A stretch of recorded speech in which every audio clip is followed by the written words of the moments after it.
जो top part वो क्या है, पैलेट है। Palate is differentiated into two part, किसमें किसमें, हार्ड एंड सॉफ्ट पैलेट। आप एक टंग को ऊपर टच करके देखिए, जो आगे का पार्ट है वो कैसा है, हार्ड है। जैसे जैसे हम अपनी टंग को पीछे ले जाते हैं वो सॉफ्ट।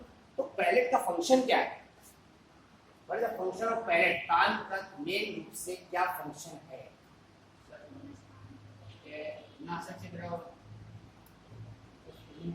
नासल कैविटी और डक्टल कैविटी के बीच में क्या है, ये पार्टीशन। जैसे इस रूम को अगर हमको जो है पार्टीशन करना हो तो बीच सिरे में स्लैब डाल देते हैं, तो ये बोनी पार्टीशन है किसी से, ओरल कैविटी और नासल कैविटी के बीच। पैलेट में जो सॉफ्ट पैलेट है जाकर के लास्ट में जहाँ खत्म हो रहा है एक मस्कुलर पोर्शन सा लटका हुआ है, ठीक। फिर इसके बाद हम आते हैं इसमें टंग।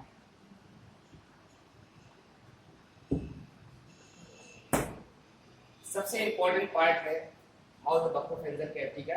बताइए टंग के बारे में कौन बताएगा? What do you know tongue and their function?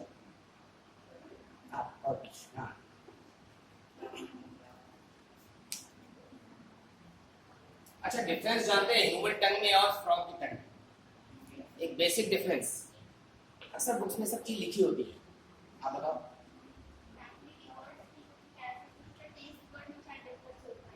नहीं, वो तो और आप डीप पोर्शन चलेंगे। मेन डिफरेंस आपको जो टंग दिखाई देती है फ्रॉग की, नहीं वो भी ठीक है, हम भी इसे ट्रीट कर सकते हैं, ऐसा नहीं हम भी अपनी टंग बाहर गए पता नहीं आ जाए। नहीं, और डिफरेंस बताइए। हमारी टंग जो आगे का पार्ट है वो फ्री है, पीछे का पार्ट क्या है, फ्रेन्युअल लिंग्वी से सपोर्टेड है, जुड़ा हुआ है। फ्रॉग में ऐसा नहीं होता, उसमें क्या होता है, वो आगे से फिक्स होती है, ठीक है ना, बैक पोर्शन निकल कर कहाँ आता है, बाहर आता है, इसीलिए वो लॉन्ग टंग हो जाती है, आगे तक बढ़ जाती है। वो बाइफर्केशन टेस्ट बट तो होती ही है, सब अलग है। तो ये जो है फ्लेक्सिबल पार्ट भी है, फ्लैशी पार्ट भी है, ठीक है। कहाँ पर है, ओरल कैविटी के बेस पर है, ठीक। इसका जो आगे का पार्ट है, एपेक्स पार्ट, वो फ्री है, और जो बैक पोर्शन क्या है, ज्वाइंटेड है। और जो आप टंग को ऊपर उठाते हैं तो जिस पार्ट से जुड़ा हुआ है ये बेस में, उसे कहते हैं फ्रेन्युअल लिंग्वी कहते हैं। अब इसका मेन फंक्शन क्या है? सर ने ऐसे टंग बना दिया।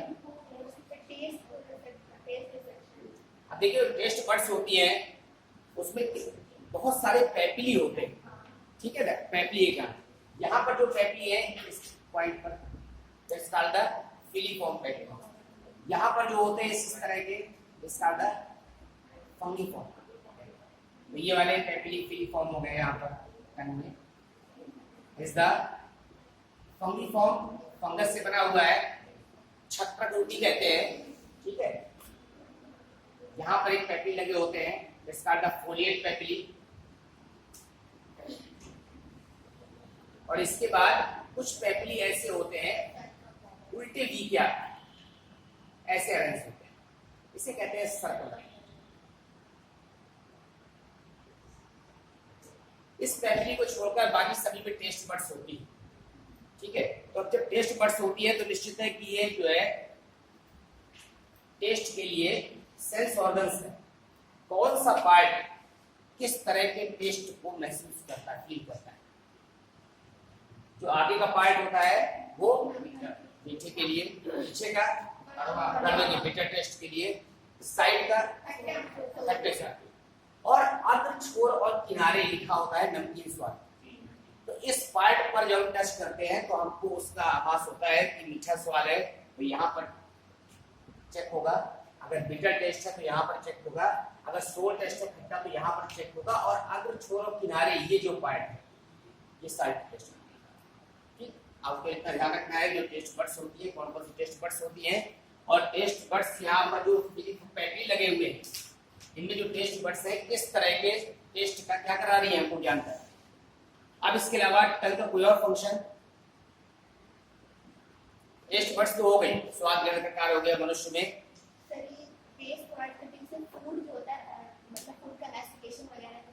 मैस्टिकेशन में, सलाइवा में मिक्स करने में, ये सारे पेटपटाहों के बोलने में हेल्प करती है। इसके अलावा और भी कोई फंक्शन है जो आपको स्पेशली डॉग्स में दिखाई देता है टंग का फंक्शन समर सीजन में? यस, इसमें लॉट ऑफ ब्लड वेसल्स और लिम्फेटिक वेसल्स होती हैं। तो समर सीजन में जिसमें बहुत गर्मी होती है, तो जब हीट बढ़ती है तो हमारे बॉडी से स्वेटिंग हो जाती है। जो डॉग होता है उसकी बॉडी में हेयर्स हमारे कंपेरिजन में ज्यादा होते हैं, तो क्या करता है, टंग बाहर निकालता है। टंग बाहर निकालता है तो उससे स्वेटिंग होती है, पसीना उठता है, तो उसकी हीट जो है वेपर के रूप में क्या होती है, लॉस हो जाती है। तो ये स्वेटिंग का कार्य भी कुछ एनिमल्स में करती है। ठीक है, इसको पेंटिंग कहते हैं, हाफना। जब हाफते हैं तो हमारी हीट जो है, एक्स्ट्रा हीट बाहर निकल जाती है। तो ये सब टंग के फंक्शन हो गया। और मेन पार्ट में आते हैं टंग के बाद, इसमें टीथ में डेंटिशन कहते हैं। The arrangement of teeth on the jaw is called the dentition. दंत विन्यास।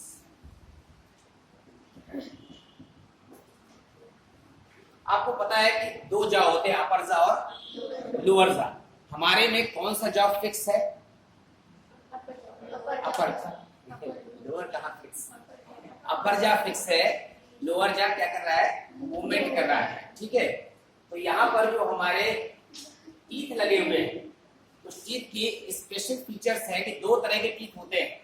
ह्यूमन बींग्स में नहीं, नॉर्मल एनिमल्स में दो तरह के होते हैं। एक को कहते हैं हॉर्नी टीथ और एक को कहते हैं यहाँ पर रियल टीथ या एक्चुअल टीथ। ठीक, तो हॉर्नी टीथ जो है और जो एक्चुअल या रियल टीथ है,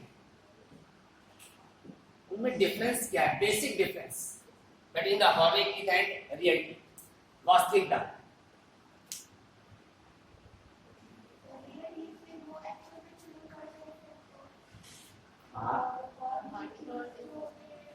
horny teeth actually epidermal derivatives हैं, समझ रहे हैं? एपिडर्मिस से क्या हुए हैं, डिराइव बड़े व्युत्पन्न हुए हैं। और किसमें पाए जाते हैं? डकबिल प्लेटिपस में होते हैं, इसको मतलब प्रोटोथीलिया में। इसके अलावा जो टेडपोल होता है एम्फीबियंस, उसमें पाए जाते हैं। ठीक है, और जो रियल या एक्चुअल टीथ है, ये डर्मल डेरिवेटिव्स, डर्मिस से व्युत्पन्न हुए, ये एपिडर्मिस। अब डर्मिस से जो व्युत्पन्न हुए हैं, तो हमारे भी आपको सबको पता है कि टीथ जो है भोजन को क्या करते हैं, बेंडिंग के लिए होते हैं, मैस्टिकेशन के लिए होते हैं। अब आपको तीन तरह की स्पेशल फीचर है हमारे टीथ में। कौन कौन सा?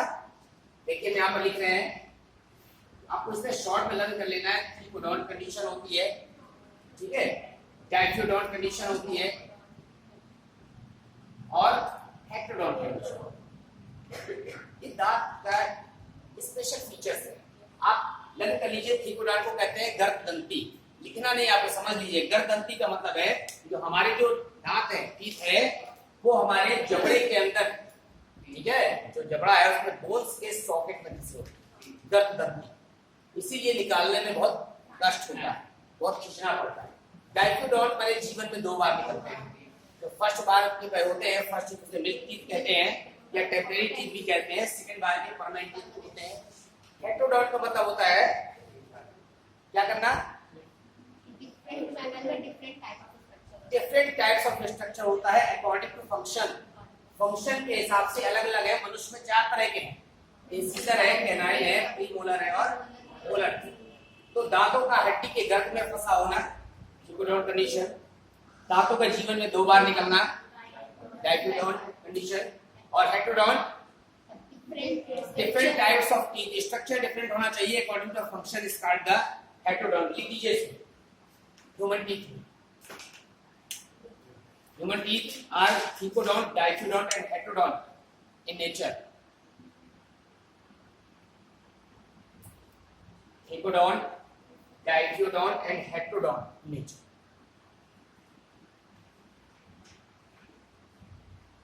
अब एक एक लाइन में इसको डिफरेंशिएट कर देते हैं। थीकोडोंट लिख दीजिए, the presence of teeth in the socket of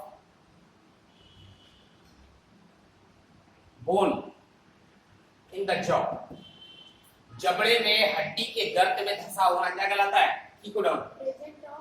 presence of teeth in the socket of bone in the jaw. अब किसी की जॉ में हो सकता है अपर जॉ, लोअर जॉ।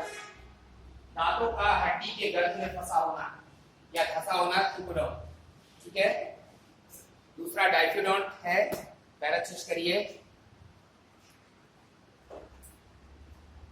दांतों का जीवन में दो बार निकलना, ठीक है, इमरजेंस ऑफ टीथ ट्वाइस।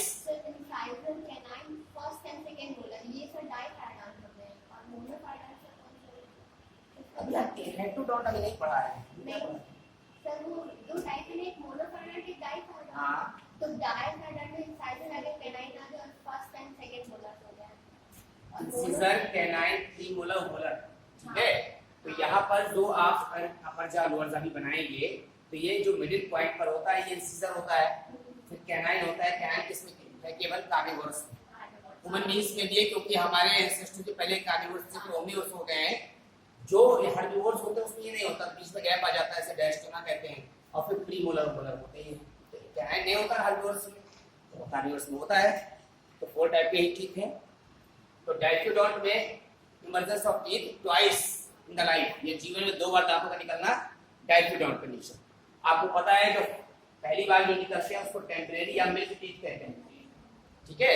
दूध के दांत होता, दूध के नहीं बने, बचपन में छोटे बच्चे निकलते हैं इसलिए मिल्क टीथ नाम दे दिया, टेम्परेरी टीथ दे दिया। अब हम आते हैं या सेकंड बार जो निकलते हैं that's called the permanent teeth. इसी अब आते हैं हेटेरोडोंट, विषम दंती कहते हैं हिंदी में, ऊपर वाले को कहते हैं गर्दंती, इसको कहते हैं द्विबार दंती, और इसको कहते हैं विषम दंती।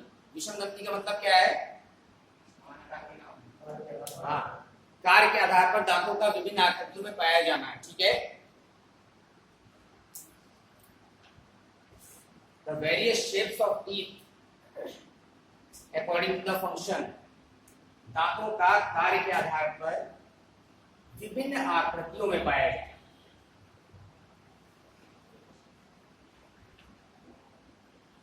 कार्य के आधार पर विभिन्न आकृतियों में पाया जाना। तो देखिए मेनली जो 4 टाइप्स होते हैं उसको सिंबल में हम लोग यूज करते हैं। ऐसे आपको लिख दिया इंसिजर, हिंदी में क्या कहते हैं इंसिजर को? ग्रंथक कहते हैं। हम इसको सिंबल में आई लिख सकते हैं। फिर कैनाइन, रगनक कहते हैं, ये कार्निवोरस में ज्यादा एक्टिव होते हैं। कुत्ते में, शेर में जब वो जो है जबड़ा खोलते हैं तो आपको डर लगता है, वो कैनाइन होता है, बड़ा लॉन्ग टीथ होता है, शार्प पॉइंटेड होता है, इसको सी से इंडिकेट कर सकते हैं।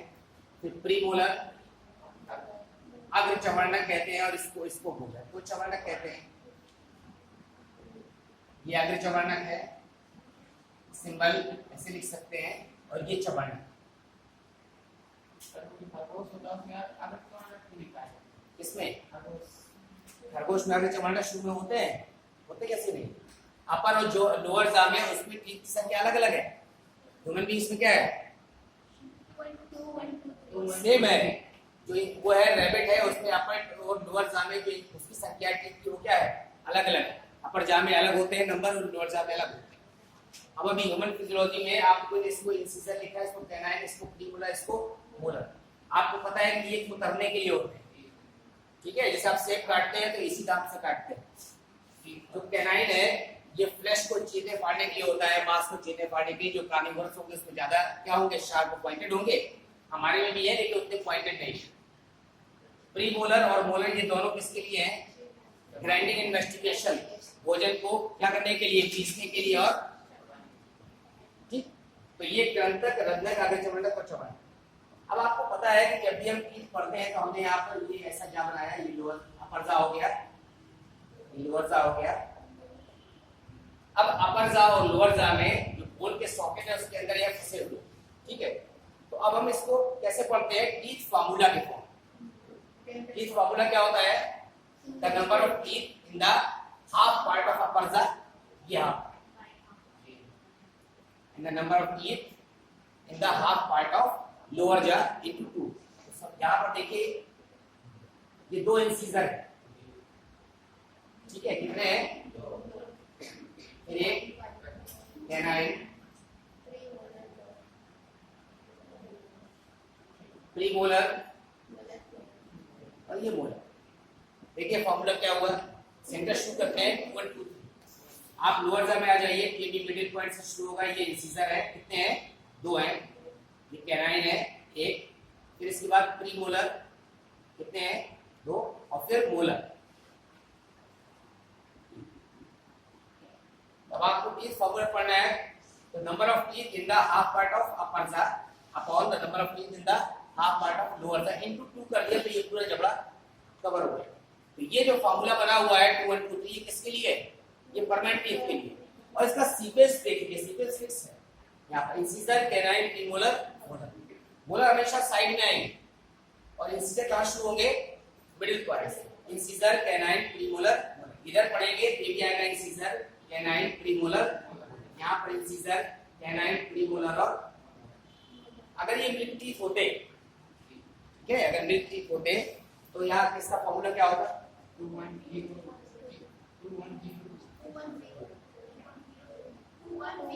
हाँ, अब देखिए 2102 का मतलब अगर हमने पढ़ लिया 2102 तो हमको पता है कि सीक्वेंस क्या होगा। ये इंसिजर, ये कैनाइन, ये प्रीमोलर और ये मोलर। अब ये देखिए हमको जब इसमें काउंटिंग करते हैं तो 213, 302, 5, 5 and 10 और 10 to 20। काट नहीं दे रहा ऊपर नीचे, लेकिन मैथ नहीं है, ठीक है। और जो परमानेंट फार्मूला है इनका वो क्या है? 2123, 21 23 और ये क्या है? 2102। तो इसके नीचे लिख के आप पहले ये बना दीजिए। ये बता रहे हैं लास्ट वाला है, अभी आपके निकला नहीं है, कुछ दिन बाद निकलेगा जब। तो सर ये तो फिर सर सिर्फ मोनोफायर नाम से बात करेंगे, सिर्फ एक बार निकलता है। एक बार तो ये मोनोफायर नाम ये वाला ना, ये वाला मोनोफायर लास्ट में निकलता है, लेकिन किस एज के बाद निकलता है? 20-22 के एज के बाद। दो से इन्हीं की बात निकल जाता है। ये यहाँ पे क्या है? आपके बोला आ गया है तो हाँ, तो इन्हीं की बात आ जाती है। कुछ लोगों में जल्दी आ जाते हैं और कुछ लोगों में भी नहीं आए हैं, ठीक है। But is not concern with the wisdom, ठीक है। नहीं भी आया तो कोई बात नहीं, उसकी जरूरत ही नहीं। कभी न कभी लाइफ में बाद में निकलवाना ही पड़ेगा इनको, तो अगर डॉक्टर का खर्च बच जाएगा। यहाँ पे बना लिया। अब आप देखिए टीथ फार्मूला, हिंदी में कहते हैं दंत सूत्र।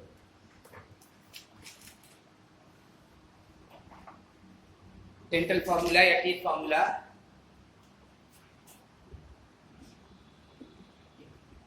केस में the number of teeth in the half part of upper jaw, ऊपरी जबड़े के अर्धांश में दांतों की संख्या। The number of teeth in the half part of upper jaw, ऊपरी जबड़े के अर्धांश में दांतों की संख्या। Number of teeth in the half part of upper jaw upon the number of teeth in the half part of lower जा, ऊपरी जबड़े के अर्धांश में दांतों की संख्या बटे निचले जबड़े के अर्धांश में दांतों की संख्या। दोनों के सामने इंटू कर दीजिए।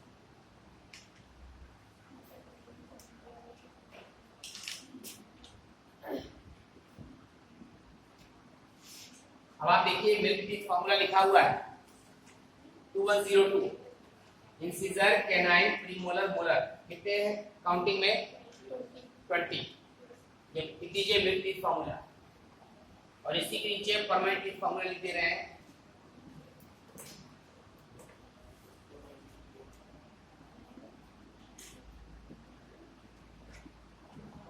ये इंसिजर, ये कैनाइन, ये प्रीमोलर और ये मोलर। काउंट कर लीजिए 2 1 3 2 5 5 3 8 8 to the 16 16 to the 30।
Part दिखाई दे रहा है, कहाँ दिखाई दे रहा है? सबसे क्राउन। ये जो पार्ट हमको विजिबल हो रहा है, ये इनेमल लेयर है। Is the hardest substance in the body. Calcium powder calcium phosphate का बना होता है। अब क्राउन के अलावा जो नेक पार्ट है, जो मसूड़े के अंदर जो फंसा हुआ है गम, वो पार्ट कौन सा है? नेक है। और जो बोन के सॉकेट पे फंसा हुआ है वो क्या है? अब इसमें ये वाला पार्ट इनेमल हो गया। इनेमल के बाद the rest part of the इसका टीथ, दांत का जो शेष भाग है वो किस लेयर से चारों तरफ से कवर्ड है? बताइए किस लेयर से कवर्ड? शेष दांत का भाग किस लेयर से चारों ओर से घिरा होता है? नहीं, सीमेंटम से। ये जो रेस्ट पार्ट है, ये जो लेयर नीचे की तरफ जा रही है पूरी कवर्ड करती हुई किसको? नेक को और रूट को, that is called the cementum. ऊपर की तरफ वाले पार्ट में ग्राउंड वाले में सब बना हुआ है, बुक में आप परेशान मत होइए, देखिएगा ग्राउंड में ये वाला पार्ट इनेमल हो गया, ये पार्ट सीमेंटम हो गया। अब इनेमल और सीमेंटम के नीचे जो पूरी टीथ की जो लेयर है, ये that is called the dentin. ठीक है, ऊपर इनेमल है, बाकी में सीमेंटम है। इनेमल और सीमेंटम दोनों के नीचे नेक्स्ट लेयर है टीथ की, ये क्या है? डेंटिन। इसके अंदर यहाँ पर ये पूरी पल्प कैविटी है, ये पूरी पल्प कैविटी।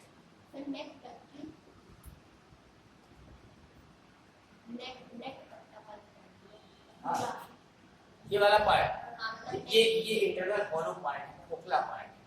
ठीक है, अंदर में सभी ब्लड कैपिलरीज से क्या जुड़ी हुई है, तभी क्या मिलता है? इसको न्यूट्रिशन मिलता है। जो भी हम फूड डाइजेस्ट कर रहे हैं हमारे ब्लड में पहुंच रहा है, ब्लड के थ्रू यहाँ से पल्प कैविटी में जाता है। अब पल्प कैविटी ब्लड कैपिलरीज से जितने भी मिनरल्स इसके लिए एसेंशियल हैं और जो भी एनर्जी के लिए ग्लूकोज एसेंशियल है, ग्लूकोज है, कैल्शियम है, फास्फोरस है, सब यहाँ से कहाँ जा रहे हैं? हमारे टीथ के अंदर जा रही है। पल्प कैविटी है। पल्प कैविटी की जो इनर लेयर होती है उसको क्या बोलते हैं?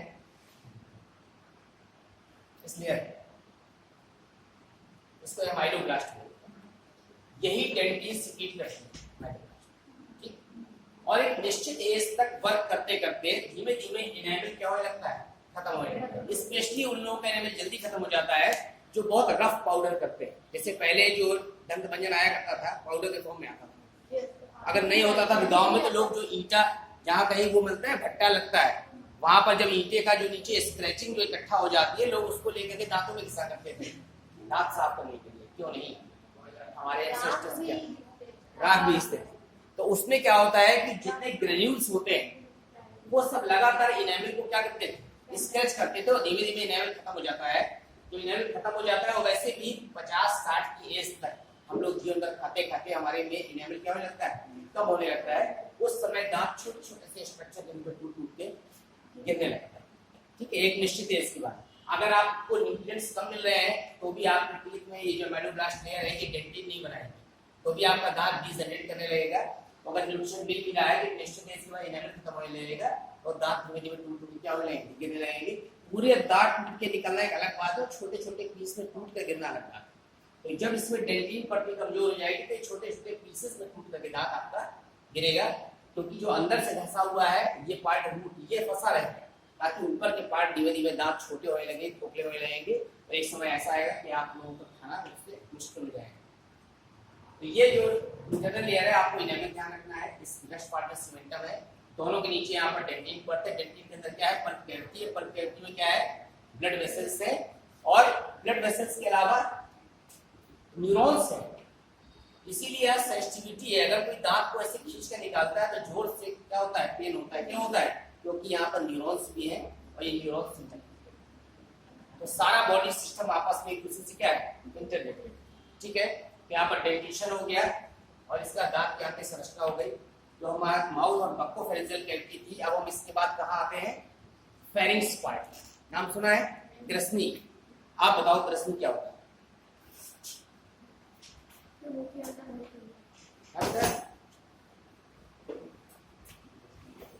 फेरिंक्स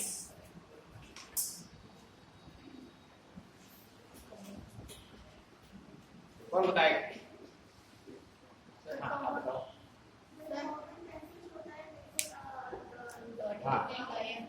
अब देखिए ये जो पार्ट है, अगर मैं ऐसे यहाँ पर स्ट्रक्चर बना गैप होता है बफर कैविटी के बाद, जिसमें नासोफैरिंक्स और बफर दोनों का कॉमन पैसेज होता है, लेकिन वहाँ से विंड पाइप में डिवाइड ऐसा एक जनरल स्ट्रक्चर अगर हम बनाए तो ये वाला जो पार्ट है ये नासल पैसेज हो गया, ये वाला जो पार्ट है ये ओरल पैसेज हो गया, ठीक है। ये जो ओरल पैसेज और नासल पैसेज दोनों जहां पर जाकर मिल जाते हैं that is called the pharynx. अब फेरिंक्स के बाद देखिए बाइफर्केशन है, इसको हम यहाँ पर ऑब्लिक लाइन से शो कर रहे हैं, कौन से नासल पैसेज। ये वाली जो ट्यूब है यहाँ से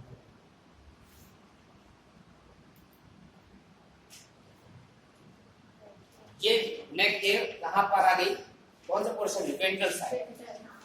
ये जो हमारा ओरल पैसेज था, ठीक है, ये यहां से इधर आ गया,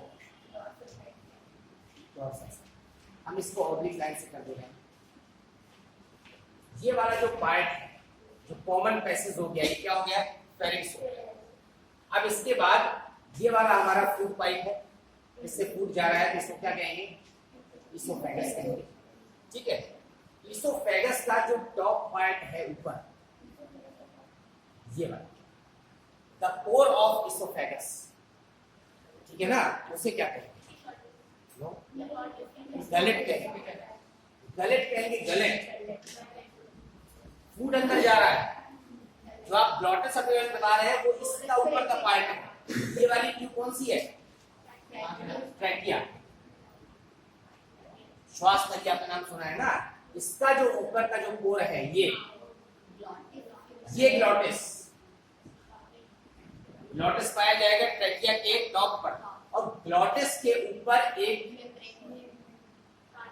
कार्टिलेज का एक कैप लगा होता है, जैसे डस्टबिन होता है, हम जब पैर से दबाते हैं तो उसका कैप ढक्कन खुलता है, छोड़ते बंद हो जाता है, उसी तरह ये लगा हुआ है epiglottis. What is the function of epiglottis? Epiglottis का फंक्शन क्या है, देखिए जिस समय हम फूड निगल रहे हैं, स्वालो कर रहे हैं, उस पर्टिकुलर टाइम पर यहां से जा रही है एयर, और यहां से होती है एयर, यहां से कहां चली गई, इस वाले पार्ट, और फूड यहां से होता हुआ जो आया ऐसे क्रॉस कर रहा है, देख रहे हैं। तो ये जो फूड यहां से आ रहा है तो एपिग्लॉटिस इसके टॉप पर लगा होता है, ताकि उस जिस समय भोजन निगलते हैं उस समय एपिग्लॉटिस बंद हो जाता है, किसके ऊपर, ग्लॉटिस के ऊपर। नहीं तो गलती से यहाँ से भोजन अगर कभी इसमें फेरिंक्स से होता हुआ ग्लॉटिस से होता हुआ कहाँ चला जाएगा, ट्रैकिया में, तो आगे जाकर के यहाँ पर लंग्स शुरू हो जाएंगे और यहाँ पर कोई स्पेस नहीं, यहाँ फूड जा सकता, तो लगातार खांसी आएगी। कब तक, जब तक कि भोजन कहाँ ना जाए, वापस ना आ जाए, और यहाँ से शिफ्ट होकर गलट से होता हुआ कहाँ ना चला जाए, इसोफेगस। तो एपिग्लॉटिस क्या करता है, it prevents the entry of the food at the time of swallowing. जिस समय भोजन निगलते हैं, चबाते बहुत देर तक है, निगलते किसी पर्टिकुलर एक सेकंड पर है, उस पर्टिकुलर सेकंड पर ही एपिग्लॉटिस को बंद कर देता है, ग्लॉटिस। इसका मतलब है उस पर्टिकुलर टाइमिंग पर जो ऑक्सीजन अंदर जारी रुक जाती है। लेकिन ये इतना कम समय के लिए होता है, आधे सेकंड के लिए, 1/10 सेकंड के लिए, कि हमको उसका पता नहीं चल पाता है। ऐसा अक्सर होता है कि जब हम बात करते हुए खाना खाते हैं तब उस समय चली जाती है। जैसे हम बोलते तो मतलब ये थायराइड, हाँ, तो वो जो एपिग्लॉटिस का रुकना होता है ना, मतलब जब खाना खाते निकलते तो हमारा जो गला उसमें थोड़ा सा स्वेलिंग जैसा आता है, वो जब फूड जाएगा तो आएगा ही, लेकिन यहाँ से फूड नहीं जा रहा है। हाँ, मतलब वो एपिग्लॉटिस का कवरिंग हो रहा है। एपिग्लॉटिस इसको चूंकि क्या कर रहा है, कवर कर रहा है। तो देखिए यहाँ पर जब इस वाले नेक वाले पोर्शन में ये सारी कौन सी वॉलेंट्री मसल्स हैं, ठीक है, तो उसमें जो इसोफेगस वाला पार्ट है इसमें वॉलेंट्री और इनवॉलेंट्री दोनों तरह की मसल्स होती है। जब भी यहाँ से कोई पाइप जाएगा या फूड यहाँ से होता हुआ जाएगा तो दोनों ट्यूब प्रभावित होगी। आगे जो लगी हुई है कौन सी, ट्रैकिया, और जो पीछे लगा हुआ है इसोफेगस, दोनों पार्ट में आपको इफेक्ट दिखाई देगा। लेकिन मेनली जो एपिग्लॉटिस है, अगर इसको कवर करना बंद कर दिया, ढक्कन बंद होना बंद हो जाए, तो फूड हमारा स्लिप करता हुआ सीधे किसमें चला जाएगा, ट्रैकिया में चला जाएगा, और तब तक खांसी आएगी जब तक फूड हमारा वापस ना आ जाए। तो यहाँ पर दोनों एक दूसरे को क्या कर रहे हैं, क्रॉस कर रहे हैं।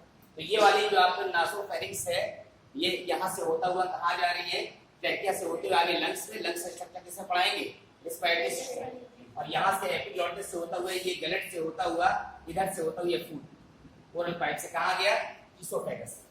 ठीक है, तो फेरिंक्स का पार्ट वो हो गया जहां पर हमारी कौन सी कैविटी मिलती है, नासल कैविटी और ओरल कैविटी। जहां पे जाती है वो फेरिंक्स है, फेरेंक्स के बाद डिफरेंशिएशन हो गया है, इसोफेगस इधर चला गया और ग्लॉटिस से होता हुआ पेट के इधर चला गया। हम डाइजेस्टिव सिस्टम पढ़ने किस पार्ट में आएंगे? इसोफेगस। क्या कहते हैं हिंदी में?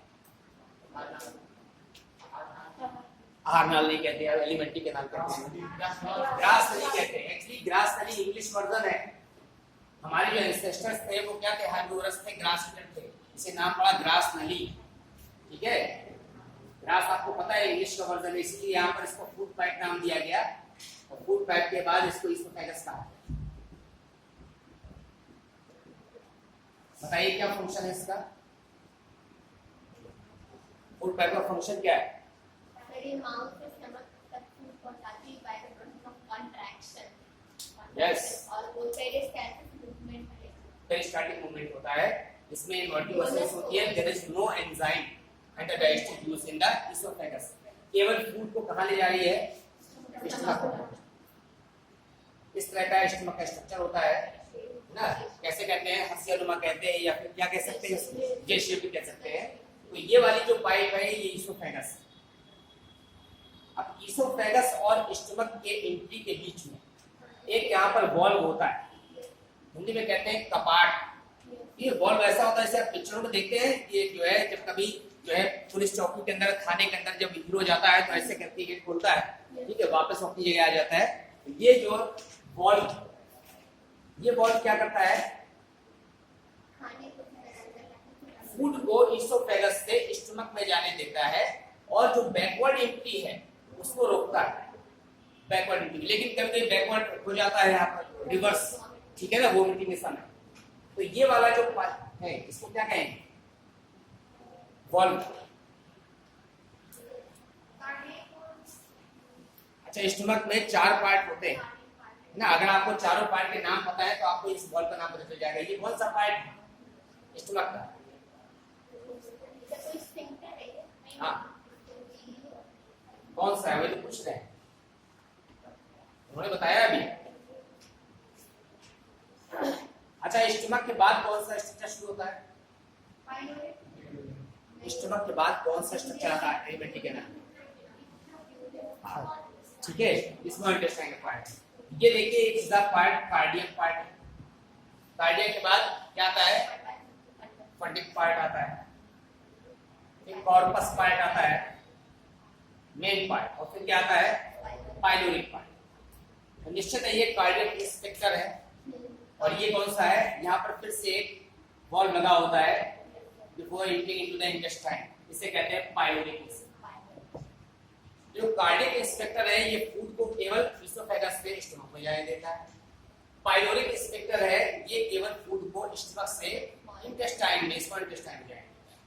अब ये जो हमारा स्टमक है इसमें आपको 4 पार्ट दिखाई दे रहे हैं। जो रूमिनेटिंग एनिमल्स होते हैं, रूमिनेटिंग एनिमल्स का नाम सुना? जुगाली करने वाले जानवर। तो जुगाली करने वाले जानवरों में स्टमक जो है थोड़ा कॉम्प्लिकेटेड होता है। क्या कॉम्प्लिकेशन है इसमें स्टमक, और क्या स्पेशल फीचर होता है जो हमारे अंदर नहीं है जुगाली करने वाले जानवरों में? नहीं, वो तो ठीक है, इस सेलेस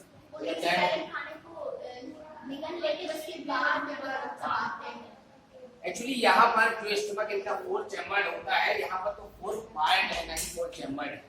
उसमें जो मेन पार्ट होता है उसको रूमेन कहते हैं। रूमेन में उन्हें रूमिनेटिंग एनिमल्स भी कहते हैं। उसमें सेलुलोज डाइजेस्टिंग एंजाइम होते हैं जो सेलुलोज का क्या करते हैं? डाइजेशन करते हैं। वो यहाँ से फूड को वापस कहाँ ले आते हैं? माउथ में ले आते हैं, और उसको मैस्टिकेट करने के बाद वापस फिर से कहाँ ले आते हैं? उसको स्टमक में ले आते हैं। इसलिए रूमिनेटिंग एनिमल्स कहते हैं। उसमें एक पार्ट रूमेन होता है, रूमेन मीन्स में नहीं होता, एक ओमेसम होता है, एक अब ओमेसम होता है। ये जो पार्ट है यहाँ पर ये कॉम्प्लिकेटेड है, 4 चैम्बर्ड है, रूमिनेटिंग एनिमल से पाया जाता है for the digestion of the cell. इसके अलावा जो स्टमक की वाल होती है वो HCl सीक्रेट करती है, आप सबको पता है, हाइड्रोक्लोरिक एसिड, और इसी कारण से फूड को क्या कर देती है? सॉफ्ट कर देती है, ठीक है, और जितने भी हार्मफुल बैक्टीरिया है उसको इनएक्टिवेट कर देती है, डिसइनएक्ट कर देती है, और फूड को एसिडिक मीडियम। तो जितने भी हमारे बॉडी में एंजाइम्स हैं डाइजेस्टिव के अंदर, वो या तो एसिडिक में क्या होते हैं? एक्टिव होते हैं, या बेसिक में होते हैं। तो अलग अलग मीडियम प्रोवाइड करने का कार्य हमारे अलग अलग ऑर्गन का है। जैसे हमारा सलाइवेशन, जब सलाइवा हो रहा है, सलाइवरी ग्लैंड्स के जो जो सीक्रेट कर रही है सलाइवा, वो कहाँ पहुंच रहा है, माउथ में। तो जो उसका पीएच होता है वो क्या था, स्लाइटली न्यूट्रल होता है, 6.8 है, ठीक है, अप्रॉक्स न्यूट्रल माना गया। उसके बाद फूड इसमें होता हुआ यहाँ से इसोफेगस से होता हुआ आया, ना ही फेरिंक्स में कोई डाइजेशन हुआ, ना ही इसोफेगस में, सीधे कहाँ हुआ, स्टमक। स्टमक को एसिड सीक्रेट कर रहा है, इसने एसिडिक मीडियम क्रिएट कर दिया, और जो पेप्सिन एंजाइम वो किस फॉर्म में रहता है, पेप्सिनोजन के फॉर्म में रहता है। पेप्सिनोजन को पेप्सिन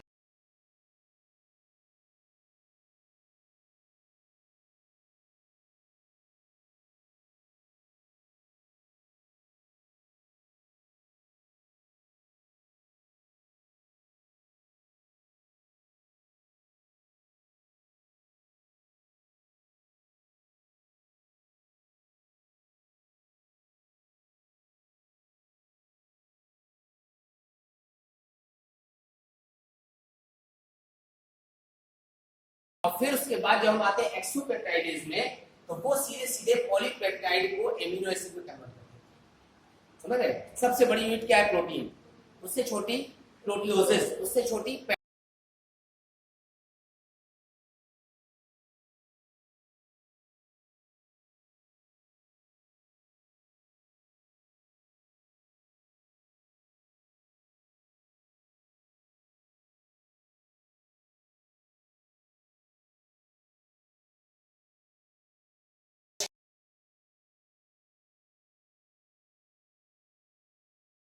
केवल हाईली क्वाइल्ड के कारण ही आप उसको स्मॉल क्यों कहेंगे। एक व्यक्ति 6 मीटर लंबा है और एक व्यक्ति 1.5 मीटर लंबा है, डायमीटर। आज सपोज करिए कि आप पतंग उड़ाते हैं, ये जो रील का जो धागा होता है, अगर वो यहाँ पर पड़ा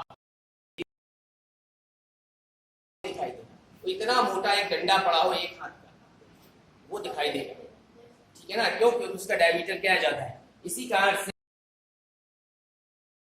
मीटर लंबी होने के बाद भी उसको स्मॉल इसलिए कहा गया क्योंकि उसका डायमीटर कम है। क्वाइल्ड होती इसलिए हमारी बॉडी में एडजस्ट हो जाती है, अगर क्वाइल्ड ना होती तो हमारा शरीर इतना बड़ा रहता, कितनी बड़ी इंटेस्टाइन क्या होती, एडजस्ट हो जाती। तो इंटेस्टाइन को फिर से डिवाइड कर दिया तीन पार्ट में, स्मॉल इंटेस्टाइन को, किसमें किसमें,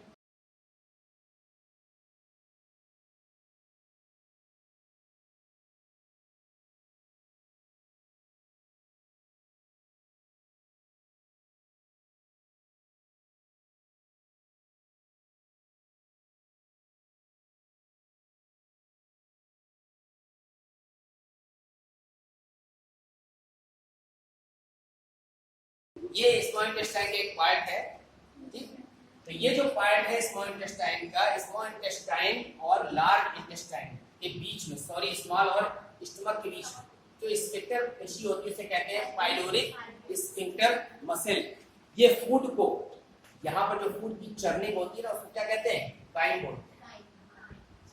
क्या आपको ध्यान रखना है, फूड जो है जिस समय लिक्विड की तरह हो जाता है, सेमी सॉलिड रह जाता है, बोलस बोलते हैं। तो ये जो काइम है, अब ये यहाँ से शिफ्ट होगा स्मॉल इंटेस्टाइन में, क्योंकि स्टमक में क्या हो गया है, किस स्टेज में आ गया, सेमी सॉलिड स्टेज, ठीक। अब ये पाइलोरिक स्फिंक्टर से होता है स्मॉल इंटेस्टाइन में आता है। स्मॉल इंटेस्टाइन में 3 तरह के डाइजेस्टिव जूस आते हैं, कहाँ से आते हैं, एक तो आता है लीवर से, लीवर से सीक्रेट होता है, उसको बाइल जूस कहते हैं, but there is no specific enzyme in the bile juice for the digestion. Bile juice में कोई भी डाइजेस्टिव एंजाइम नहीं होता, ठीक है, केवल क्या करता है, क्षारीय माध्यम देता है, मीडियम, और yes, that's emulsification of fat. Fat को डाइजेस्ट करने लायक बनाने की जो रचना है, that's the function of the bile juice. फिर उसके बाद हम आते हैं जो पैनक्रियाटिक जूस, पैनक्रियाज में लगा हुआ है, ठीक है, तो लीवर से निकला बाइल जूस, कहाँ गया, स्मॉल इंटेस्टाइन। पैनक्रियाज से निकला पैनक्रियाटिक जूस, अग्न्याशयी रस, वो भी अपने ट्यूब से कहाँ गया, स्मॉल इंटेस्टाइन। और खुद स्मॉल इंटेस्टाइन की जो वॉल है, जो जूस सीक्रेट करती है, उसे कहते हैं इंटेस्टाइनल जूस, वो भी कहाँ गया, स्मॉल इंटेस्टाइन। तो स्मॉल इंटेस्टाइन में ही मेनली डाइजेशन होता है, और after digestion the remaining part of the small intestine की बाद का जो पार्ट है, समझ रहे हैं, लार्ज के पहले, that contains the various finger-like structures called the villi, and villi containing the blood vessels as well as the lymphatic capillary food and ultimately into the blood. यहाँ से ब्लड पहुंचता है, ब्लड के थ्रू स्टोरेज ऑर्गन से पहुंच जाता है। ये विलाई का फंक्शन ये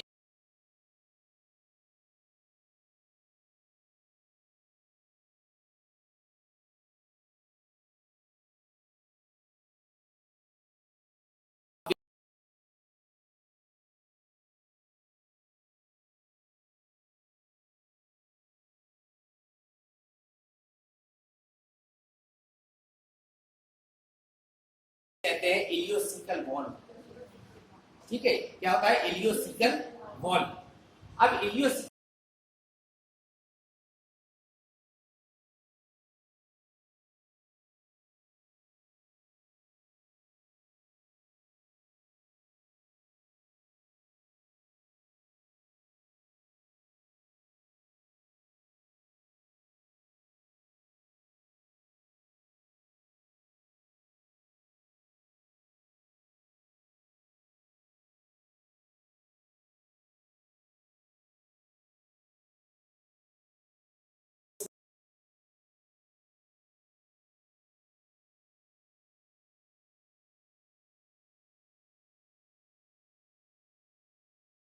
जो सीकम है that is the vestigial organ in the human beings. ठीक है, पहले हमारे एंसेस्टर्स में क्या था, वो एक्टिव था। और एंसेस्टर्स में एक्टिव इसलिए था क्योंकि वो क्या थे, यहाँ पर हर्बिवोरस ग्रास ईटर थे, मेनली ग्रास पर डिपेंड रहते थे। तो वहां पर सीकम में एक एंजाइम पाया जाता था सेलुलेज, और वो डाइजेशन करता था सेलुलोज का। अब यहाँ पर सीकम किस फॉर्म में रह गया, vestigial form, worming form appendix के रूप। तो क्या उसमें कोई भी डाइजेशन नहीं होता क्योंकि हम हर्बिवोरस नहीं रह गए, क्या हो गए ओमनिवोरस हो गए। फिर भी हम यहाँ पर प्लांट प्रोडक्ट खाते हैं जबकि हम उसका डाइजेशन नहीं कर पाते। क्यों खाते हैं? अभी भी आप जो है क्या खा रही है, पालक खाती है, मेथी खाती है, खा रही है ना। तो प्लांट प्रोडक्ट हम ले रहे हैं लेकिन हमारे अंदर यहाँ पर सेलुलर डाइजेस्टिव एंजाइम नहीं है। हमारा जो डाइजेस्टिव पार्ट था सीकम वो भी वेस्टिजियल फॉर्म में आ गया है। तो फिर हम लोग क्यों खाते हैं प्लांट प्रोडक्ट? यस, हम उसका प्रॉपर डाइजेशन नहीं कर पाते, लेकिन उससे जो न्यूट्रिएंट्स एंड मेनली मिनरल्स होते हैं वो क्या कर लेते हैं, एब्जॉर्ब कर लेते हैं, और ये फाइबर्स की तरह वर्क करते हैं। जितने प्लांट जो है प्रोडक्ट होते हैं वो फाइबर्स की तरह करते हैं। आपने देखा होगा कि जैसे रात में खाना खाते सो जाते हैं, तो हमारे डाइजेशन के लिए कंटिन्यू वाटर की आवश्यकता होती है, पानी। लेकिन हमने पानी किया रात में 10 बजे और सो गए, सुबह 6 बजे तक उठे, प्रॉपर डाइजेशन हमारा हो रहा है और कंटिन्यू पानी चाहिए। तो कंटिन्यू जो वाटर जो है लगातार मिल रहा है डाइजेशन के लिए, कहां से मिल रहा है, इस फाइबर्स से मिल रहा है। अगर हम ये फाइबर्स ले रहे हैं अपने किसमें, डाइट में, चाहे सलाद के फॉर्म में, चाहे दलिया के फॉर्म में, जो चोकर होता है उस फॉर्म में, तो ये पानी को स्पंज की तरह एब्जॉर्ब कर लेता है और लगातार इसको वाटर देता रहता है हमारे फूड। अगर हम ये वाले फाइबर्स नहीं खाते हैं, दलिया नहीं खाते हैं, सलाद नहीं खाते हैं, बिल्कुल ये सब यूज नहीं करते हैं, तो यहाँ पर फाइबर्स नहीं होते हैं और वो पानी को एब्जॉर्ब नहीं करते हैं, तो हमारा जो डाइजेशन है वो ठीक नहीं रहता है। तो प्रॉपर डाइजेशन के लिए हमें ये सारी चीज लेनी होती है। तो सीकम पार्ट से हम आगे बढ़े तो कोलन कैसा होता है, उल्टे यू के आकार की इस तरह की स्ट्रक्चर होता है। ये जो यू के आकार का स्ट्रक्चर है यहाँ पर, इसे कोलन कहते हैं, और जो लास्ट पार्ट होता है उसको रेक्टम कहते हैं। तो जो कोलन और रेक्टम की जो दीवार है, ठीक है, वो छोटे छोटे पार्टीशन में डिवाइड होती है। सबने देखा है लार्ज इंटेस्टाइन का पार्ट,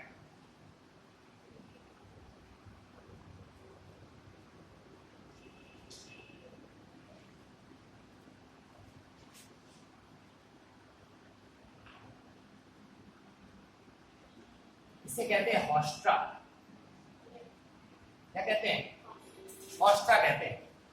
और ये रेक्टम का पार्ट आगे जाकर किसमें खुलता है, एनस में खुलता है। अब आपने एक डिसीज सुनी होगी अक्सर, पाइल्स, ठीक है, बवासीर। जो पाइल्स होता है उसमें क्या होता है कि हमारा जो रेक्टम का जो पार्ट होता है, जो एनस का पार्ट होता है, वहां पर निश्चित पूरे इसमें जितना भी इंटेस्टाइनल पार्ट है सब ब्लड कैपिलरी से जुड़ा हुआ है। यहाँ पर हमारा जो रेक्टम का जो आगे पार्ट है, जो एनस में आकर खुल रहा है, यहाँ पर ब्लड कैपिलरीज भी होती है, और यहाँ पर जो ब्लड कैपिलरी होती है, मेन ब्लड कैपिलरी, वो क्या हो जाती है, बर्स्ट कर जाती है। जब फट जाती है तो उसे कहते हैं ब्लडी पाइल्स, पूरी बवासीर। तो उसके कारण से लगातार एक्सक्रीटरी मटेरियल के साथ साथ ब्लड बाहर आ जाता है, ठीक। और ये जो एनस को कंट्रोल करने वाली जो मसल्स होती है उसे कहते हैं एनल स्फिंक्टर्स। ये बहुत इंपॉर्टेंट है। क्योंकि यहीं से अनडाइजेस्टेड मटेरियल एनस के थ्रू कहाँ निकल रहा है, बाहर निकल रहा है। तो वास्तव में ये इनवॉलेंट्री होती है, लेकिन ह्यूमन बींग्स धीमे धीमे उसको प्रैक्टिस करके क्या कर लेता है, वॉलेंट्री में कन्वर्ट कर लेता है। तो उसमें जो कुछ मसल्स हैं वो वॉलेंट्री है और कुछ क्या है, इनवॉलेंट्री। तो जब इसमें जो है पाइल्स हो जाता है तो हमारा जो वॉलेंट्री कंट्रोल है पूरी तरह खत्म हो जाता है। जब पूरी तरह खत्म हो जाएगा वॉलेंट्री कंट्रोल, तो जो एक्सक्रीटरी मटेरियल है वो किसी भी समय क्या हो जाएगा, शरीर से बाहर आ जाएगा। तो ये जो एनस है, एनस स्फिंक्टर मसल्स है, इसको कंट्रोल करना बहुत जरूरी होता है। तो हमारा एक्सक्रीटरी मटेरियल किसी समय बाहर आ जाएगा, that is called the piles. तो आप देख रहे हैं माउथ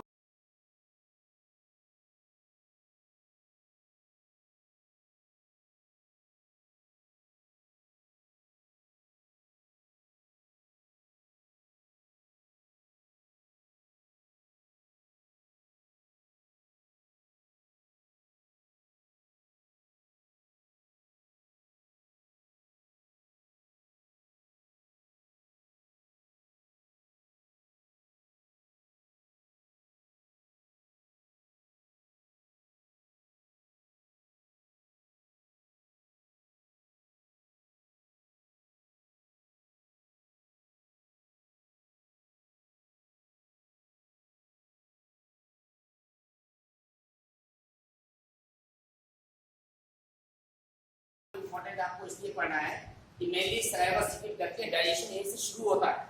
जो सलाइवरी ग्लैंड है ह्यूमन बींग से कितनी होती है,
आते हैं लीवर। किस कलर का होता है लीवर, बहुत फेवरेट कलर होता है, चॉकलेटी होता है, सबको चॉकलेटी कलर का होता है। ठीक है, दो लोग में डिवाइड होता है।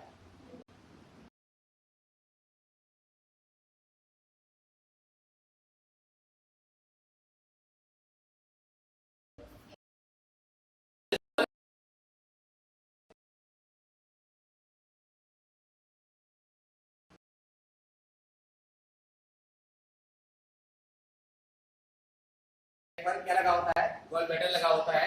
यहाँ पर क्वाड्रेंट लोब हो गया, ये मेन राइट लोब हो गया, ऊपर का क्वाड्रेंट लोब हो गया। अब जो यहाँ पर लीवर है, इसके लोब है वो लूब्यूल्स से बने होते हैं, और इसके और भी स्मॉल यूनिट्स होती है हेपेटोसाइट्स। ठीक है, तो हेपेटिक वर्ड इसका मतलब किसके लिए यूज होता है, लीवर के लिए। पल्मोनरी वर्ड किसके लिए यूज होता है, लंग्स के लिए। कार्डियक वर्ड किसके लिए यूज होता है, हार्ट के लिए। रीनल वर्ड किसके लिए यूज होता है, किडनी के लिए। और न्यूरो वर्ड यूज होता है ब्रेन के लिए।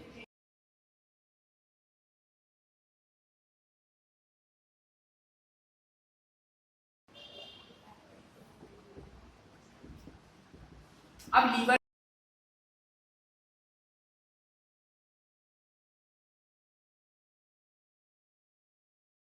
होती है, घिरा होता है, उसकी यूनिट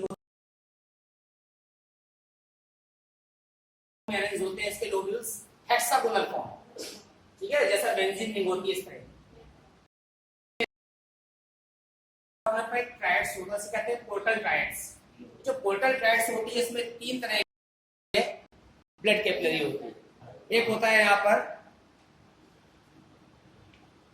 हेपेटिक, जो लोबुलर आर्टरी है वो है, और एक वेन है, और एक लिम्फेटिक। तो ये चारों ओर से पोर्टल ट्रायड से घिरा होता है, बीच में क्या होती है, एक सेंट्रल वेन होती है। लीवर में एक स्पेशल टाइप की सेल्स होती है for the phagocytisation of the harmful materials as well as bacteria. क्या बोलते हैं उसको, कफर सेल्स। या तो ऑब्जेक्टिव क्वेश्चन में अक्सर पूछा जाता है कफर सेल्स। ये हार्मफुल जो है जितने भी सब्सटेंस है उसको डिस्ट्रॉय करने के लिए स्पेशल टाइप की सेल्स होती है। जो लीवर के जो लोब्यूल्स होते हैं वो जो बाइल जूस को कलेक्ट करते हुए अंत में सब कहाँ ले जाते हैं, दोनों लोग के बीच में, इसे कहते हैं common bile duct.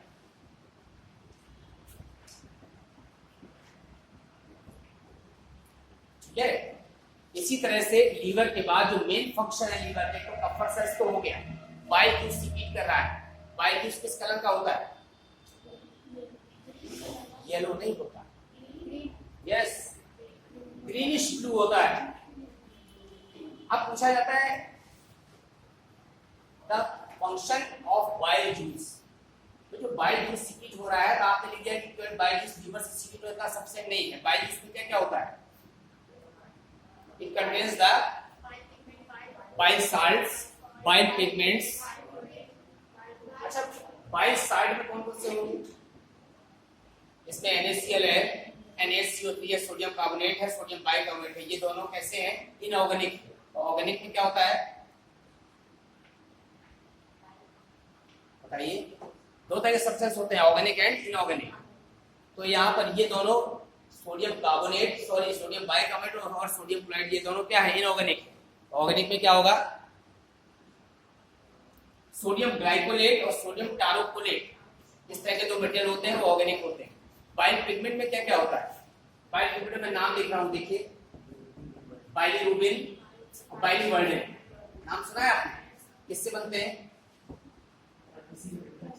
Yes RBC के डिकम्पोजिशन से। जो हमारी आरबीसी है एक निश्चित लाइफ स्पॉन के बाद वो डैमेज होती रहती है, और जो डैमेज सबसे पहले यहाँ पर एम्ब्रियोनिक स्टेज में लीवर का एक फंक्शन है कि वो क्या करता है, आरबीसी को जनरेट करता है एम्ब्रियोनिक स्टेज में, और बाद में फंक्शन कहाँ शिफ्ट हो जाता है, बोन मैरो।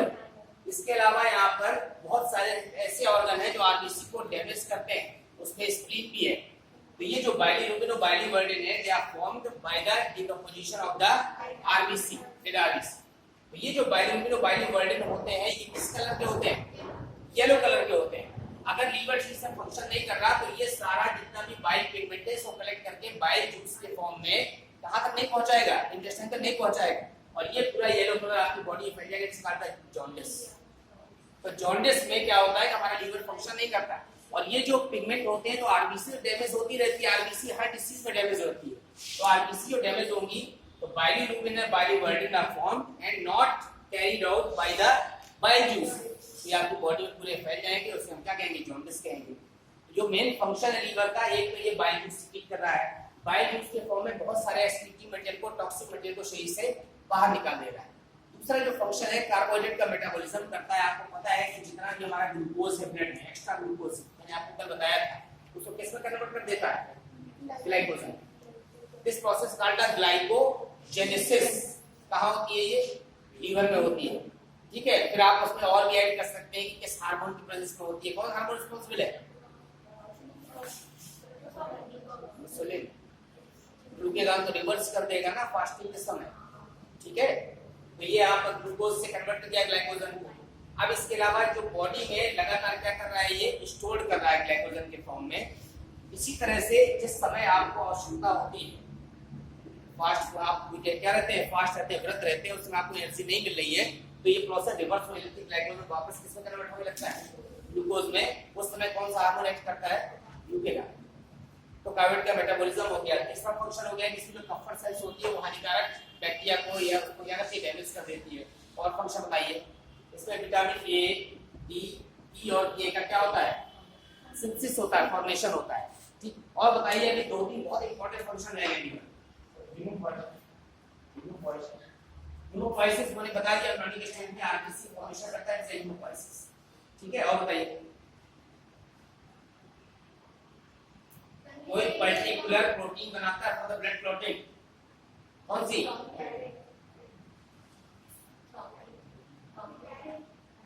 पेरेंट तो ब्लड क्लॉट करने के लिए, सॉरी ब्लड क्लॉटिंग को रोकने के लिए रिस्पॉन्सिबल, मैं पूछ रहा हूँ ब्लड क्लॉटिंग के लिए जो प्रोटीन बनाता है प्रोथ्रोम्बिन और फाइब्रिनोजन। आपको इसके फंक्शन लर्न करते हैं कि एक तो प्रोथ्रोम्बिन बनाता है और फाइब्रिनोजन बनाता है, that is responsible for the blood clotting. Heparin secrete करता है, जो क्या करता है, ब्लड वेसल के अंदर ब्लड क्लॉटिंग को प्रिवेंट करता है, और ये चोट लगने पर ये प्रोटीन एक्टिव हो जाती है, तो ब्लड क्लॉटिंग के लिए क्या हो जाती है, रिस्पांसिबल हो जाती है। ठीक है, ये फंक्शंस किसके हैं, लीवर के। ये बहुत इंपॉर्टेंट फंक्शन नहीं बताया गया, ये तो पूरी बॉडी पॉइजनस रहती है, अभी तक हमारी डेथ हो जाती है। वो तो हो गया क्या एक्सप्लेनेशन, और बताइए। अरे अमोनिया को यूरिया में कन्वर्ट कर रहा है, हमारी बॉडी में जो कंटिन्यू मेटाबॉलिज्म के थ्रू अमोनिया बन रहा है, तो अमोनिया को यूरिया में कन्वर्ट कर रहा है। तो आपने फॉर्मूला पढ़ा होगा कि ये जो अमोनिया होती है ये CO2 के प्रेजेंस में और लीवर में और यूरिएज एंजाइम के प्रेजेंस में किसमें कन्वर्ट होता है, यूरिया। ये लीवर सेल्स करती है यूरिएज एंजाइम के प्रेजेंस में अमोनिया और CO2 के क्रिया से क्या बनाती है, यूरिया। तो यूरिया बना रही है, यूरिया को यूरिन में बदल रहा है कौन, किडनी। किडनी यूरिया बना नहीं रहा, केवल यूरिया को वाटर में डिसॉल्व कर रहा है, तो बदल गया किसमें, यूरिन में। लेकिन यूरिया मेनली बनाने का फंक्शन किसका है, लीवर। ठीक है, अब आते हैं पेनक्रियास। पेनक्रियास को मिक्स्ड ग्लैंड कहते हैं, मिक्स्ड ग्लैंड क्योंकि आपको पता है कि एक्सोक्राइन की एंडोक्राइन, दो तरह की ग्लैंड होती है, एक्सोक्राइन और एंडोक्राइन। तो पेनक्रियास को यहाँ पर मिक्स्ड ग्लैंड कहा है। एक्सोक्राइन जो पार्ट होता है, आप देखिए यहाँ पर, देखो नाम से समझ में आ रहा है, एक्सोक्राइन, एक्सो मींस आउटसाइड, जो अपने द्वारा बनाए हुए सब्सटेंस को कहाँ ले जाए, टारगेट तक with the help of a duct. किसी नलिका द्वारा, जैसे आपके घर में बाथरूम में पाइप पड़ा हुआ है तो पानी टारगेट तक पहुंच जा रहा है, एक्सोक्राइन है। जो एंडोक्राइन पार्ट होता है, ये अपना जो सब्सटेंस बनाते हैं वो लीकेज के थ्रू कहां तक पहुंचता है, टारगेट। जब लीकेज होता है सेल के चारों या ऑर्गन के चारों, तो चारों तरफ से क्या रहता है, टिश्यू फ्लूइड रहता है, तो टिश्यू फ्लूइड से पहुंच जाता है ब्लड और ब्लड के पूरी बॉडी में। तो that is called the endocrine, इसे also called the ductless gland. तो डक्टलेस है क्योंकि पर्टिकुलर किसी डक्ट के द्वारा अपने जो सेंसाइज मटेरियल है उसको कहां नहीं पहुंचा रहा, टारगेट तक नहीं पहुंचा रहा है। तो एक्सोक्राइन पार्ट है, तो ये डाइजेस्टिव जूस सीक्रेट करेगा, उसे कहेंगे पैनक्रियाटिक जूस। और जो एंडोक्राइन पार्ट है, that is responsible for the formation of the hormone called the insulin and glucan, इसलिए इसको मिक्स कहा जाता है। तो जो 98% पार्ट है इसका एक्सोक्राइन, इसका पेनक्रियास है। केवल अप्रॉक्स 2% पार्ट एंडोक्राइन है, और जो एंडोक्राइन है 2% में, उसमें भी यहाँ पर जो सेल्स होती है एंडोक्राइन की, वो ग्रुप्स में पाई जाती है, उसे कहते हैं यहाँ पर आइसलेट्स ऑफ लैंगरहैंस। नाम सुना है, आइसलेट्स ऑफ लैंगरहैंस, ये ग्रुप से पाई जाती है। अब इसमें भी अल्फा बीटा गामा कई तरह की सेल्स होती है, हमें मेनली अल्फा और बीटा सेल्स से मतलब होता है, जो बीटा सेल्स होती है वो इंसुलिन फॉर्मेशन करती है, और जो अल्फा सेल्स होती है वो ग्लूकेगॉन फॉर्मेशन करती है। दोनों एक दूसरे के अपोजिट वर्क करते हैं। इंसुलिन क्या करता है, और ये प्रमोट करता है ग्लूकोज को किस में कन्वर्ट करने में, ग्लाइकोजन, और जो ग्लूकेगॉन होता है इसका रिवर्स काम करता है, ग्लाइकोजन को वापस ग्लूकोज में कन्वर्ट करता रहता है। इसका फंक्शन बाद में एंडोक्राइन में पढ़ेंगे।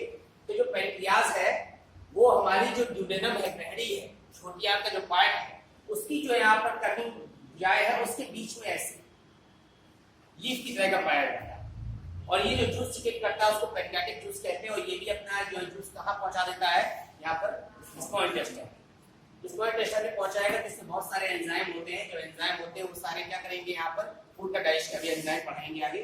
फिर इसके बाद सलाइवरी ग्लैंड्स हो गई, लीवर हो गया, पेनक्रियास।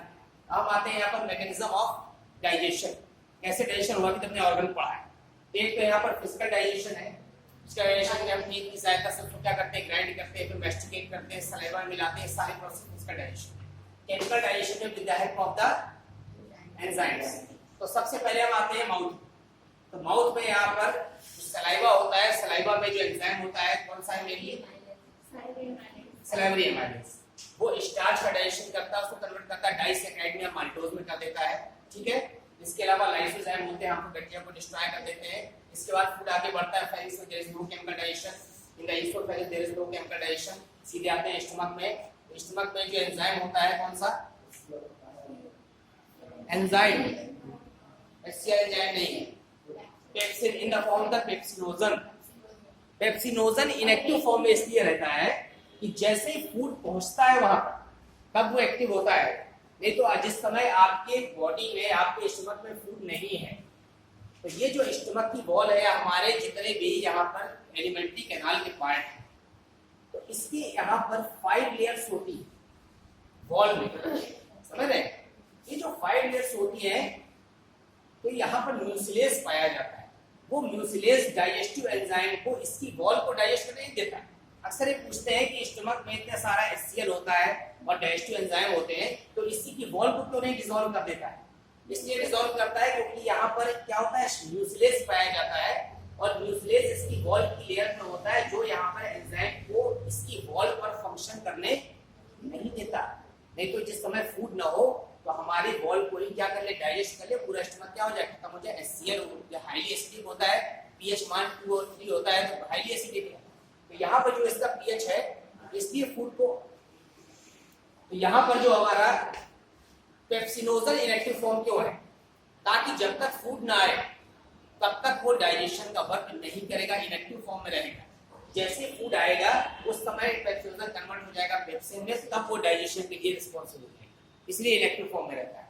फिर HCl भी पाया जाता है, उसका फंक्शन है एसिडिक मीडियम क्रिएट करता है। फिर हम आते हैं इसमें स्मॉल इंटेस्टाइन, मेन पार्ट वहीं पर है कि जो स्मॉल इंटेस्टाइन डाइजेशन।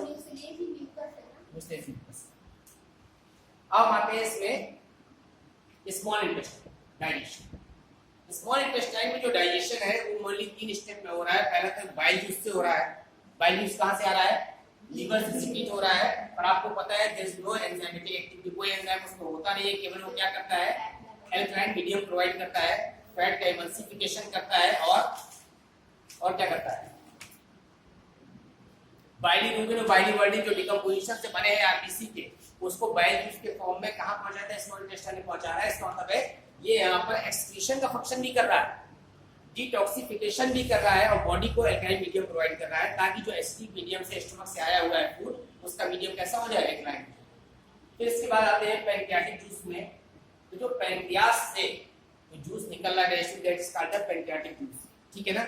1 से 1.5 litre pancreatic juice per day release होता है। इसमें 96% तो वाटर होता है पैंक्रियाटिक जूस में, और शेष क्या होते हैं, इनऑर्गेनिक सब्सटेंस होते हैं और एंजाइम पाए जाते हैं। हमें मेनली एंजाइम से मतलब है, तो एंजाइम पाए जाएंगे इसमें। तो अगर एमाइलेज है तो उसका नाम रख देंगे पैंक्रियाटिक एमाइलेज। जो एमाइलेज होगा वो हमेशा किस पर वर्क करेगा, स्टार्च पर। तो आप इसे लिख सकते हैं, जैसे आपने यहाँ पर लिखा स्टार्च, तो स्टार्च कन्वर्ट कर दीजिए किसमें, माल्टोज में। अगर आपको माल्टोज नहीं समझ में आया तो आप सिर्फ लिखिए डाइसैकेराइड। ये क्योंकि पॉलीसैकेराइड है, आप डाइसैकेराइड यहाँ लिख दीजिए, सलाइवरी या सॉरी पैंक्रियाटिक एमाइलेज। इसके अलावा और एंजाइम ट्रिप्सिनोजन, वहां पर होता है इसमें पेप्सिन, यहाँ पर होता है ट्रिप्सिन जो है ये ट्रिप्सिनोजन के फॉर्म में है। ये कब एक्टिव होता है, एल्कलाइन मीडियम, ठीक है ना। और ट्रिप्सिनोजन कब एक्टिव होता है, एसिडिक मीडियम। तो ट्रिप्सिनोजन को कन्वर्ट कर देता है किसमें, ट्रिप्सिन में, और उस समय क्या होता है, ये प्रोटीन का डाइजेशन करता है।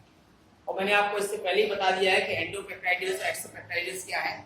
जो एंडोपेप्टाइडेज होता है वो हमारे प्रोटीन को पेप्टोज में, पहले प्रोटियोजेस में मिलता है, बाद में पेप्टोज में, पेप्टोज के पास में पॉलीपेप्टाइड। और जो हमारा एक्सोपेप्टाइडेज है वो पॉलीपेप्टाइड को किसमें कन्वर्ट करता है, एमिनो एसिड। और बताइए कौन सा एंजाइम है,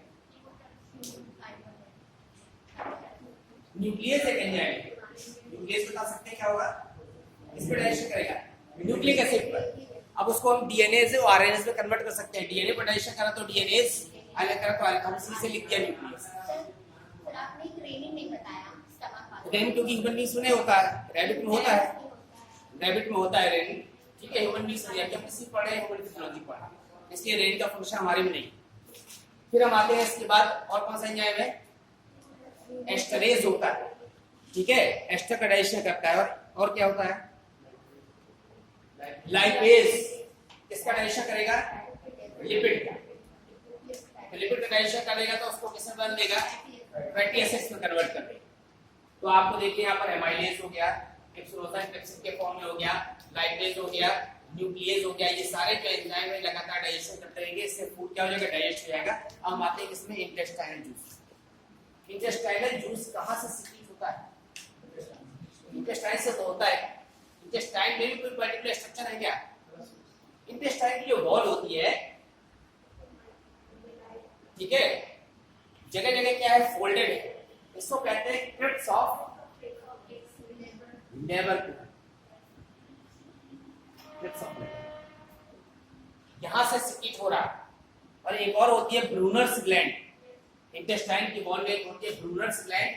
ब्रूनर्स ग्लैंड क्या सिक्रीट करती है, म्यूसिलेज, म्यूकस जो आप बता रहे हैं। तो म्यूकस ये सिक्रीट करती है, जिसके कारण से जो क्या हो जाता है, पूरा पार्ट यहाँ पर श्लेष्मी हो जाता है, चिपचिपा हो जाता है। और जो क्रिप्स ऑफ लेबर है, इसमें इंटेस्टाइनल ग्लैंड्स ये सिक्रीट कर रही है इंटेस्टाइनल जूस। जो इंटेस्टाइनल जूस है यहाँ पर, वो मेनली रिस्पॉन्सिबल है किसके लिए, डाइजेशन। अब इसमें भी एंजाइम है। जब आपको बहुत सारे एंजाइम होते हैं तो आपको अगर वैरायटी बढ़ाना है, समझ रहे हैं, जैसे आपको माल्टोज का डाइजेशन किया तो लिख दिया माल्टेज, लैक्टोज का लिख दिया तो लैक्टेज, इस तरह से आप बढ़ाते गए। आपको जब नहीं ज्यादा बढ़ाना तो आप सीधे कहते हैं कार्बोहाइड्रेट्स, तो जितने भी कार्बोहाइड्रेट सबका डाइजेशन कर देगा एक साथ, ठीक है। फिर आप क्या लिखते हैं यहाँ पर, प्रोटीएजेस, प्रोटीन का डाइजेशन कर देगा, लाइपेज लिख दिया, लाइपेज का डाइजेशन कर दिया, और न्यूक्लियस लिख दिया, न्यूक्लियस का डाइजेशन। अगर आपको अलग अलग उसको यहाँ पर डिफरेंशिएट करना है तो फिर एक्सोपेप्टाइडेज, एंडोपेप्टाइडेज नहीं आपको करना है, समय नहीं है आपके पास, या आपको नहीं आ रहा उतना क्लियर। अब ये कार्बोहाइड्रेट्स, कार्बोहाइड्रेट का पाचन, लाइपेज लिपिड का पाचन, प्रोटीएजेस प्रोटीन का पाचन। इसके बाद आते हैं विलाई।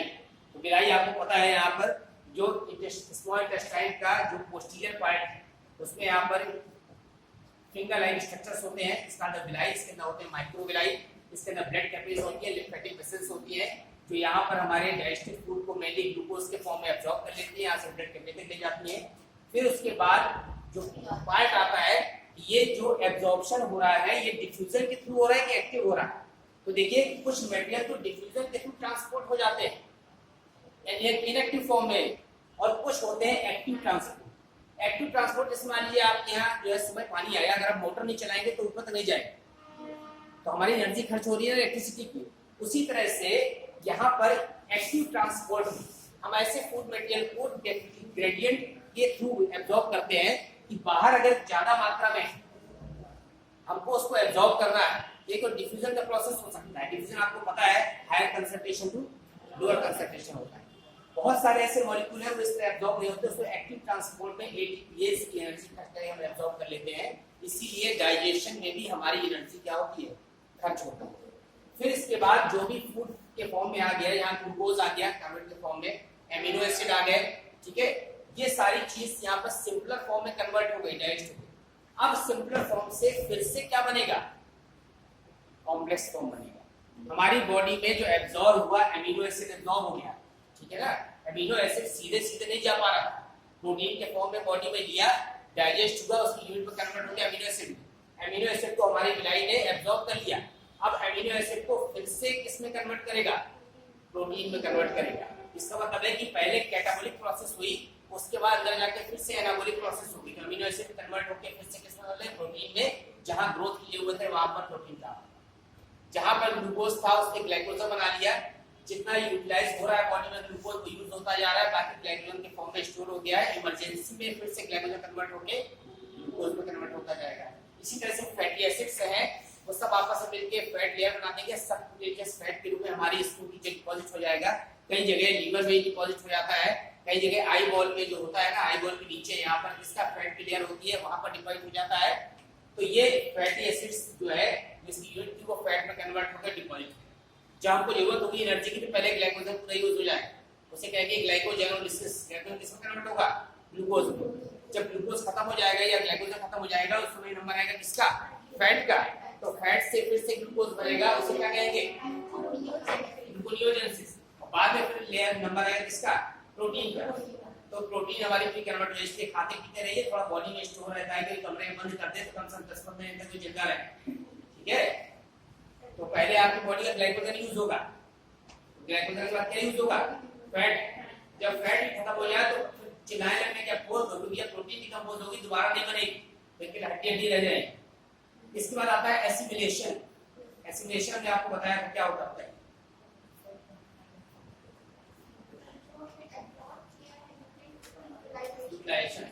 हिंदी में कहते हैं स्वांगीकरण। तो जो हमारा डाइजेस्टेड फूड है, वो जो एब्जॉर्ब किया हमने, उसका बॉडी में क्या यूटिलाइजेशन है, वो एसिमिलेशन है। उसके बाद लास्ट में आता है इजेशन। इजेशन में जितना भी हमारा अनडाइजेस्टेड फूड मटेरियल है वो शरीर से कहाँ निकल जाता है, टाइम टू टाइम बाहर निकल जाता है। और ये जो शरीर से इजेशन के ऊपर बाहर निकल रहा है, मैंने आपको बताया था एक्सक्रीशन भी होता है, उत्सर्जन। उत्सर्जन में क्या होता है, नाइट्रोजनस वेस्ट मटेरियल, नाइट्रोजन सब जरूर आए, removal of the nitrogenous waste material.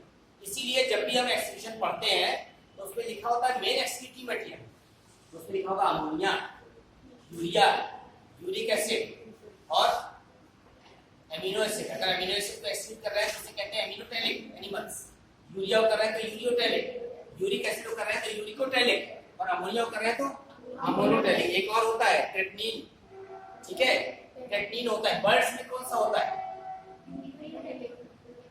Uric होता है, और एक और होता है हिप्यूरिक एसिड।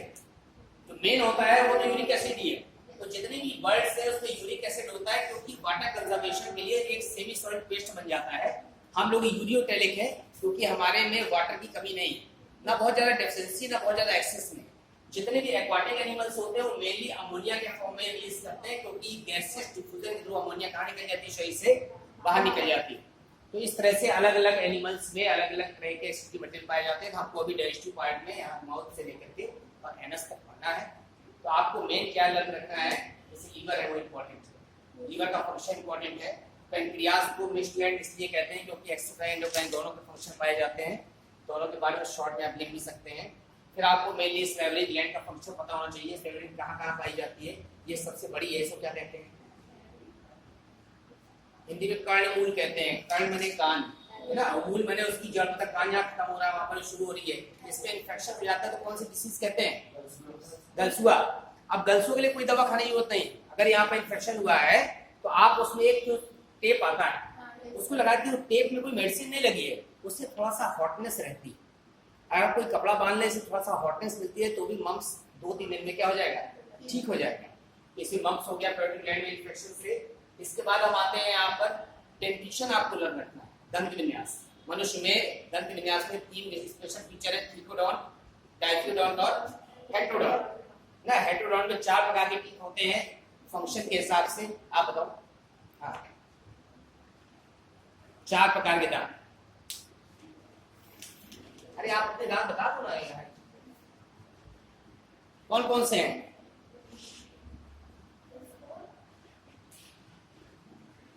यस, सीजर, क्या भी हिंदी बता दो, कोई दिक्कत नहीं है, हम लोग हिंदी मीडियम के हैं। करंतक, रग्नक, अगर चवांडक, चवांडक, इंसिजर, कैनाइन, प्रीमोलर और मोलर। इसका सीक्वेंस आपको लर्न रखना है। जब टीथ फॉर्मूला लिखेंगे ना तो आपको क्रम पता हो, जैसे आपने याद कर लिया 21-23, आपको पता हो चाहिए पहले इंसिजर आएगा, फिर कैनाइन, फिर प्रीमोलर, फिर मोलर। अगर आपको सीक्वेंस आपने गलत कर दिया तो फॉर्मूला गलत। तो आप जो फॉर्मूला बनाते हैं, अपर जा लोअर जा बनाते हैं, तो आपको पता होना चाहिए कि सेंटर से शुरू करते हैं, ऐसे दंत विन्यास चलता है, चाहे नीचे अपर जाल हो चाहे लोअर जाल। सेंटर से किस तरफ, साइड पे, लेटरल साइड पे। लेटरल किसे कहते हैं, बताओ, लेटरल पार्श्व,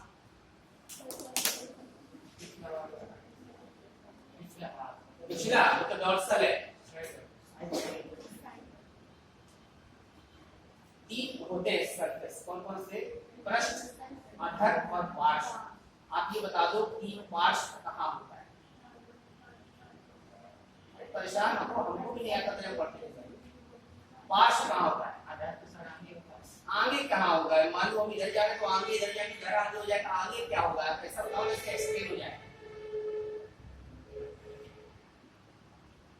आप बायोलॉजी लिए हैं, बायोलॉजी पढ़ रहे हैं, आप किसी को अगर बताएंगे कि इधर आगे होता है, पीछे होता है, ऊपर होता है, ऐसा नहीं बनेगा। आपको बताना पड़ेगा पर्टिकुलर सिंबल दे करके कि दैट इज द वेंट्रल या अधर। आपका हार्ट किस जगह पे है? हृदय है ना ये। तो ये वाला जो पार्ट है ये वेंट्रल है, अथर। डॉर्सल आपको लगता है जहां बैकबोन होती है। आप बताइए कि जहां बैकबोन है, रीढ़ की हड्डी है, वो डॉर्सल है। उसका अपोजिट क्या है? वेंट्रल है। और डॉर्सल और वेंट्रल के बीच में जहां दोनों भाग एक दूसरे से मिल रहे हैं, डॉर्सल वेंट्रल, वो क्या है? लेटरल है। हमारे हाथ लेटरल से निकले हुए हैं।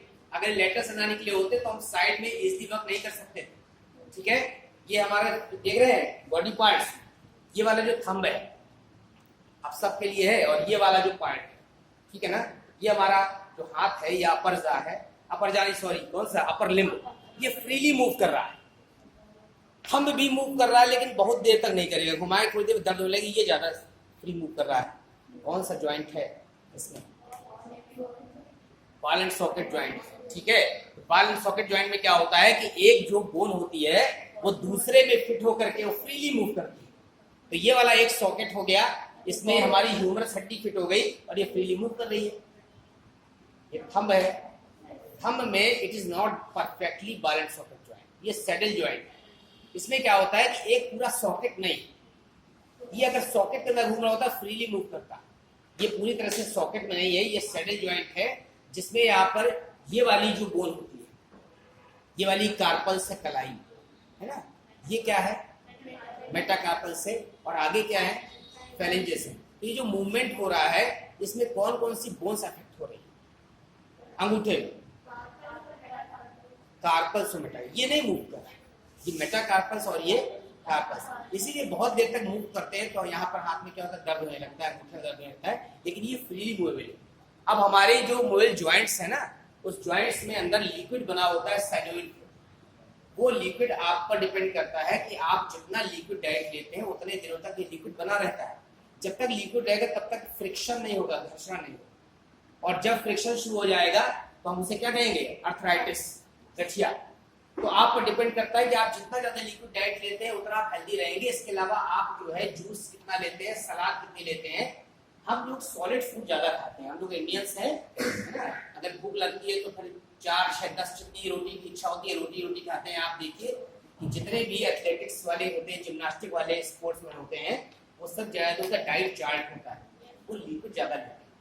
क्योंकि बॉडी को फ्लेक्सिबल बनाए रखना है तो हमको क्या लेना है? लिक्विड ज्यादा लेना। आप लिक्विड कम लेंगे तो आपकी बॉडी की फ्लेक्सिबिलिटी कम समय में खत्म हो जाएगी, और फिर आप थोड़ी थोड़ी देर में जब जो है अगर कहीं से गिर जाएंगे झटके से, तो आपकी मोच आ जाएगा, पैर की हड्डी टूट जाएगी, हाथ की हड्डी टूट जाएगी, या फिर क्या होगा? स्प्रेन हो जाएगा। क्या हो जाएगा? मोच आ जाती है, खिंचाव हो जाता है मसल्स में। तो जितना लिक्विड डाइट लेंगे उतनी फ्लेक्सिबिलिटी बनी रहेगी। अब इसी लिए लोग योगा करते हैं, जो एक्सरसाइज करते हैं वो इसीलिए करते हैं कि हमारी फ्लेक्सिबिलिटी थोड़ी बनी रहे। फ्लेक्सिबिलिटी खत्म होने के बाद आपके जो जॉइंट्स है ना वो फ्री नहीं रह जाएंगे। जब फ्री रह जाएंगे तो आपको उठना बैठना मुश्किल हो जाएगा। तो आपको इसको बनाए रखना है। जितना लिक्विड डाइट लेता है, ऐसा नहीं कि पानी पीते रहें। ठीक है,